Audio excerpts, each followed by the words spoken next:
प्रशासनिक सिस्टम की लापरवाही आज किसान कैसे भुगत रहा है, उसका एक आपको जीता जागता उदाहरण बताएंगे।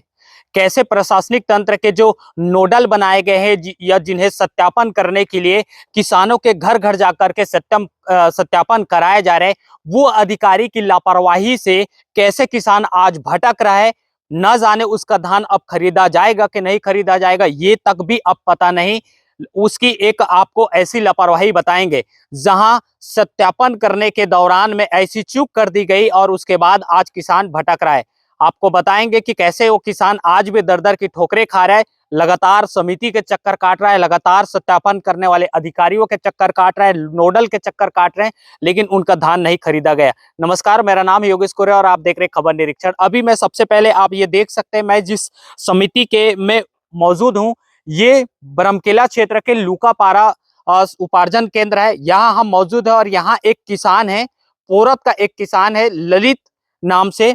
उस किसान का 20 तारीख को टोकन कटता है। 20 तारीख को टोकन कटने से पहले उनके घर में सत्यापन कराने के लिए नोडल पहुंचते हैं, या फिर जो विभाग ने जिन्हें तय किया गया था, जिन्हें जिम्मेदारी दी गई थी सत्यापन करने का, किसान के घर पहुंचते हैं और पहुंचने के बाद सत्यापन करते हैं और किसान को यह आदेश करते हैं कि आप जाइए समिति में और वहां से टोकन कटा लीजिए।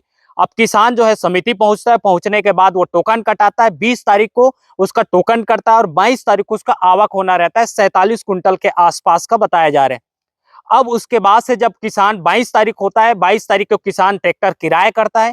किराए करने के बाद वो सीधा लोड करा करके अब धान बेचने के लिए वो चला जाता है समिति में, लुकापारा में।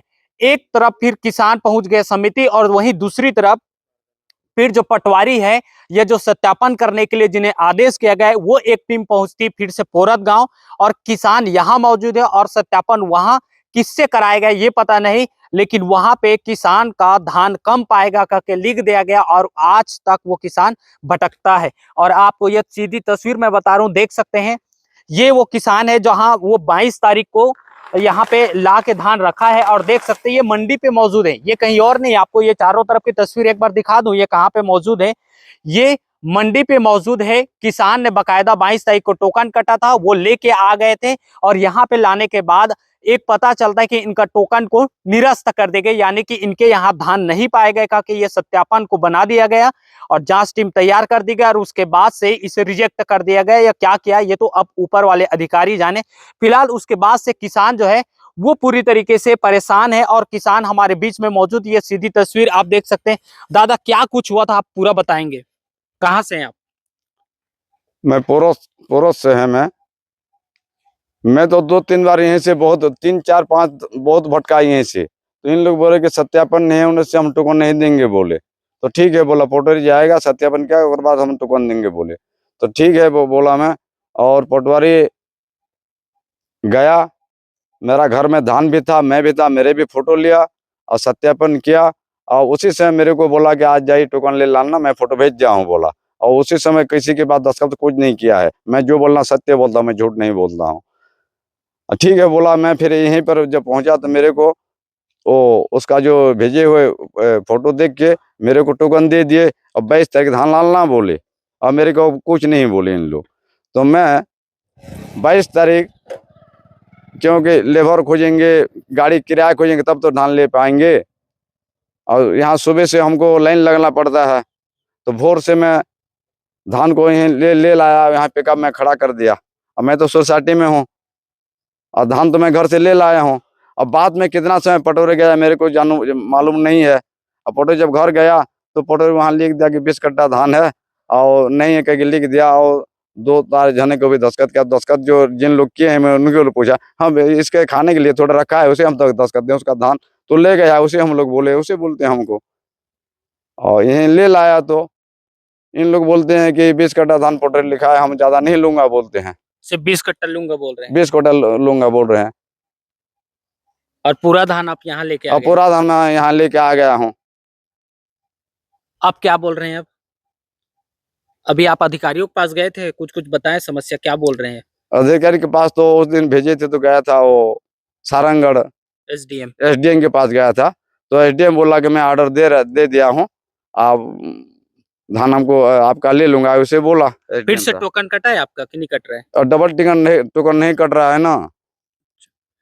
ये देख सकते हैं, ये वो किसान है जिनका एक बार सत्यापन, भौतिक सत्यापन करने के बाद जब किसान यहाँ पे ले आया धान, उन्हें बोला गया कि किसान आप धान लेके आ जाएंगे।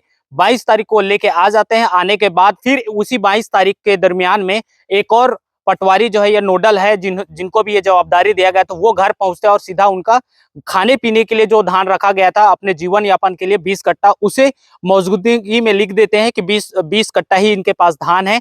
और उसके बाद से अब यहाँ किसान का धान नहीं खरीदा जा रहा है। अब उसके बाद से लगातार किसान जो है वो काफी परेशान है और अपने धान को बेचने के लिए लगातार वो दर-दर की ठोकरें खा रहे हैं, लगातार प्रशासनिक दफ्तरों के चक्कर काट रहे हैं। लेकिन अब सवाल ये उठता है कि इस तरीके से लापरवाही करने वाले जो प्रशासनिक तंत्र के कर्मचारी हैं, चाहे वो पटवारी हो, चाहे वो नोडल हो, ऐसे लोगों पे क्या कुछ कार्रवाई करेगी, ये देखने वाली बात होगी। क्योंकि लगातार भाजपा सरकार जो है या फिर जो प्रशासनिक तंत्र है, वो अपने आप को इतना कड़ा साबित कर रहा है कि किसान का जो धान है उसे गांजे की तरह देखा जा रहा है और गांजा तो नहीं खरीद रहा है, इस तरीके के एक एक चीज को चेक किया जा रहा है। अच्छी बात है, क्योंकि जो बोगस धान है या जो बिचौलिया के धान है उसे बिल्कुल नहीं खरीदा जाना चाहिए और अवैध धान को बिल्कुल खपाने से रोकना चाहिए। प्रशासन की अच्छी पहल है। लेकिन ऐसे किसान के साथ जो किया गया है, अब उस पे इन तमाम जो अधिकारी हैं या जो जिम्मेदार लोग हैं, उन पे क्या कुछ कार्रवाई की जाएगी, ये सबसे बड़ी बात है। आप अगर हमारा वीडियो यहाँ के जिला प्रशासन डॉक्टर संजय कन्नौजे देख रहे होंगे, जिन्हें तेज तर्रार कलेक्टर कहा जाता है, वो इस पे अब क्या कुछ कार्रवाई करते हैं, ये देखने वाली बात होगी। और क्या ऐसे किसानों के साथ लापरवाही करेगा कोई प्रशासनिक तंत्र और किसी किसान को भुगतना पड़े, ये कहां तक उचित है, ये सबसे बड़ा सवाल उठता है।